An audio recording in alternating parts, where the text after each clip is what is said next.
शब्दों का बाहुल्य भी है। नेक्स्ट आती है गज़ल, और गज़ल के विषय में मैंने आपसे बताया है कि गज़ल में 9-10 शेर यहाँ हैं, पर हर शेर स्वतंत्र होता है, उसका अलग ही अर्थ होता है। नौरस गुंचे पंखड़ियों की नाजुक गिरहे खोले हैं, या उड़ जाने को रंगों को गुलशन में पर तोले हैं। दो अर्थ इस शेर के हैं। पहला है, जब मौसम में वसंत ऋतु आ जाती है, नौरस का महीना आ जाता है और हर फूल की कली अब खिलकर अपने यौवन काल को प्राप्त करने लगी, वो कली फूल का रूप धारण करने लगती है। दूसरे अर्थ में किसी नव यौवना का वर्णन किया गया है जो अपने यौवन काल को प्राप्त कर रही है। या उड़ जाने को रंगों गुलशन में पर तोले हैं, और उस समय मौसम के अनुसार मनुष्य का मन और स्वभाव ऐसा हो जाता है कि मानो खुमारी से भरा हुआ हम भी आकाश में पंख लगाकर उड़ने लगे, उमंग से भरा हुआ, उत्साह से भरा हुआ। ये मौसम विशेष की बात होती है वसंत ऋतु में। तारे आंखें झपकावे हैं, जर्रा जर्रा सोए हैं, तुम भी सुनते हो या हो यारो, शब में सन्नाटे कुछ बोले हैं। आधी रात बीत चुकी है, तारे भी झिलमिला रहे हैं, ऐसा लगता है टिमटिमाते हुए के जैसे वो पलके झपक रहे हैं, खोल रहे हैं, सोने में आधी निद्रावस्था में है। और प्रकृति का कण कण, जर्रा जर्रा, कण कण सुप्तावस्था में है, अर्थात सोया हुआ है। यारो, क्या तुम भी सुन रहे हो? शब में, रात में, सन्नाटे में ऐसा लगता है कि जैसे कोई कुछ बोल रहा है जो मुझे सुनाई दे रहा है। क्या तुम्हें भी कुछ सुनाई दे रहा है? प्रकृति पूरी तरह से शांत है, सुप्तावस्था में है, प्रकृति का कण कण सोया हुआ है, पर मुझे ऐसा लगता है कि कोई मुझसे कुछ कह रहा है। कवि का ऐसा मानना है। नेक्स्ट शेर, हम हो या किस्मत हो हमारी, दोनों को एक काम मिला, किस्मत हमको रो ले वे है, हम किस्मत को रो ले हैं। भाग्य और पुरुषार्थ, बस इस पंक्ति में, इस गजल के शेर में वही बात बताई गई है कि जो लोग भाग्यवादी होते हैं वो सदैव ही भाग्य को दोष देते रहते हैं। मैंने तो बहुत प्रयास किया, बहुत मेहनत की, फल नहीं मिला, भाग्य नहीं था ना, भाग्य हल्का है इसलिए प्राप्त नहीं हो सका। और भाग्य, किस्मत उस व्यक्ति को कि क्या निठल्ला आदमी मेरे जिम्मे पड़ गया है, काम कुछ करता नहीं है, मुझे दोष देता रहता है। यानी किस्मत उस व्यक्तित्व को कोस रही है और व्यक्तित्व उस किस्मत को कोस रहा है कि बस इस किस्मत के कारण कुछ नहीं मिला। हम हो या किस्मत हो हमारी, दोनों को एक काम मिला। दोनों को एक ही काम है, एक दूसरे को दोष देने का, दोषारोपण करने का। किस्मत हमको रो ले वे है, हम किस्मत को रो ले हैं। नेक्स्ट शेर, जो मुझको बदनाम करे है, काश वे इतना सोच सके, मेरा पर्दा खोले हैं या अपना पर्दा खोले हैं। एक दोहा है, निंदक निये राखिए, निंदक नियरे राखिए, यानी जब निंदक हमारे करीब होगा तो हम अपनी कमियों को देखकर उन्हें सुधारते रहेंगे। प्रस्तुत शेर में एक बड़ा आनंद प्रदान करने वाला रस होता है, निंदा रस, जिसमें हम सबको बड़ा आनंद आता है, पर दूसरों की निंदा करने में, दूसरों की आलोचना करने में, दूसरों की बुराई करने में। इस शेर में जो मुझको बदनाम करे हैं, यानी जो लोग मुझे बदनाम करने का प्रयास कर रहे हैं, वो एक जरा सा रुक कर इस बात को अवश्य सोच लें कि वो मेरे जीवन के राज खोल रहे हैं या अपनी असलियत को बयां कर रहे हैं।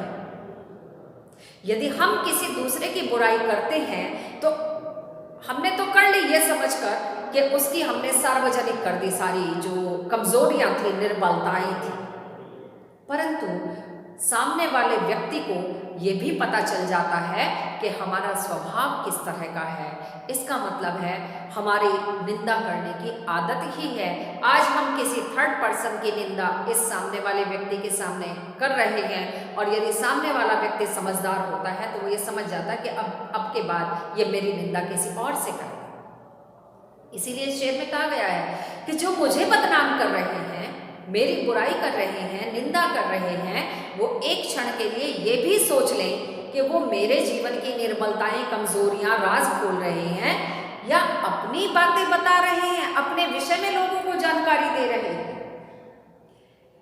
ये कीमत भी अदा करे है हम बदरुस्ती ए होशो हवास, तेरा सौदा करने वाले दीवाना भी होले हैं। यानी अपने होशो हवास में, अपनी जानकारी में हमने अपने प्रेम की कीमत अदा की है। नशे में, खुमारी में, मदहोशी में नहीं की है, होशो हवास में की है।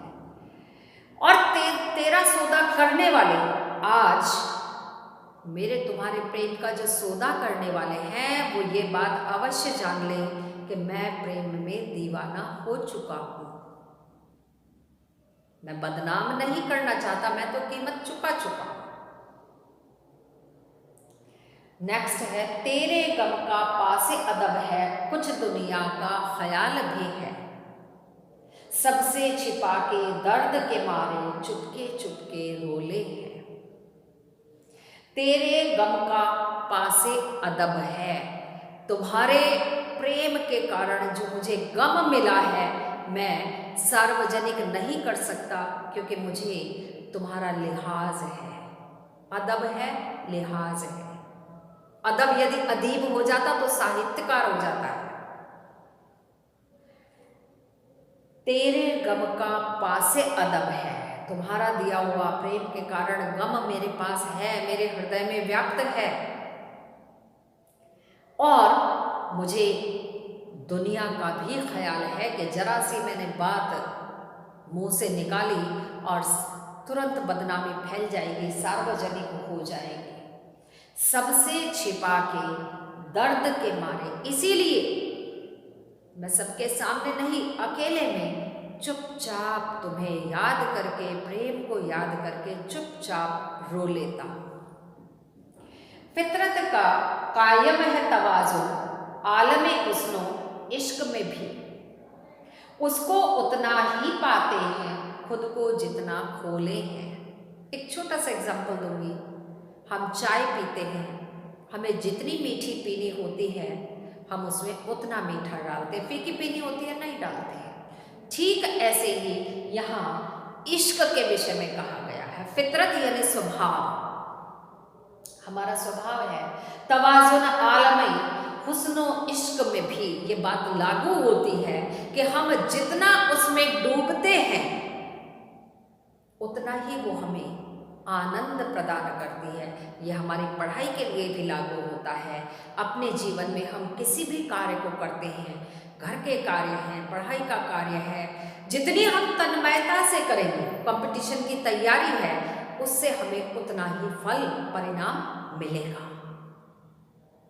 शायर ने यहाँ इश्क के बारे में बताया है, परंतु यह हमारे जीवन का फार्मूला होना चाहिए। यदि हम जीवन में सफल होना चाहते हैं तो उस कार्य के प्रति हमारे दिल दिमाग पर पैशन होना चाहिए, लगन होनी चाहिए, तभी हमें सफलता मिल सकती है। आबो ताब अशआर न पूछो, तुम भी आंखें रखे हो, ये जगमग बैतों की दमक है, या हम मोती रोले हैं। आबोताब चमक दमक के साथ, अशआर इस चमक दमक के साथ मेरे आंसुओं के बारे में क्यों जानना चाहते हो?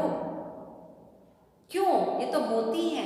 क्यों इसके बारे में मेरे मुंह से सुनना चाहते हो? तुम भी आंखें रखते हो, तुम भी देख रहे हो जो मैं देख रहा हूं। ये जगमग बैंतों की दमक है, बैंतों शोरगुल। ये जगमग बैंतों की दमक है, या हम मोती रोले हैं। हमारे आंसू जो है वो मोती के समान है, चमक है। पर इसके विषय में हमसे ही क्यों पूछना चाहते हो? तुम भी आंखें रखते हो, तुम भी देख रहे हो। किसी के दुख का कारण पूछने से क्या तात्पर्य होता है? ऐसे में तू याद आए है अंजुमने मैं में रिंदों को। रिंद शराबी को कहते हैं, अंजुमने में शराब में खाने को कहते हैं। रात गए गर्दू पे फरिश्ते, गर्दू आकाश के फरिश्ते यानी देवदूत, बाबे गुनह जग खोले हैं। मैं खाने में बैठे हुए शायर को अपनी प्रेमिका की याद आती है, और उस आधी रात में उस शराब की महफिल सजी हुई है, प्रेमिका की याद आ रही है, और आधी रात बीत चुकी है। उस समय में जब रात्रि में देवदूत धरती पर आकर इस सारे संसार के गुनाहों का चिट्ठा खोलकर रख देते हैं, सारे पाप सार्वजनिक कर देते हैं, कहानी के रूप में सुनाते हैं। अंतिम शेर है, सदके फिराक एजाज़ सुखन की कैसे उड़ा ली ये आवाज़। इन गज़लों के पर्दों में तो मीर की गज़लें खोले हैं। सदके यानी कुर्बान होना। फिराक गोरखपुरी के साहित्य में, उसकी गज़ल में मीर के द्वारा लिखी हुई गज़लों की अनुभूति होती है। यानी फिराक गोरखपुरी इतने उम्दा शायर हैं, इतने उत्तम ऊंचे उम्दा शायर हैं जितने मीर साहब हुआ करते थे। इतनी इनकी उर्दू शब्दावली इतनी कुशलतापूर्ण है, जो शब्दों का चयन किया है कि मीर की गज़लों में ये एक खुशबू या उत्कृष्टता मीर की गज़लों में जो दिखाई देती है, वही यहाँ फिराक जी की गज़ल में भी देखने को मिल रही है। उतनी बेहतरीन गज़ल फिराक गोरखपुरी जी ने लिखी है। थोड़ा कठिन शब्द हैं, उर्दू शब्द हैं, पीपीटी भी मैं आपको सेंड कर दूंगी। आज के अंक में यहीं तक। अगले अंक में प्रश्न उत्तरों पर चर्चा करने के लिए आपके समक्ष आऊँगी। धन्यवाद।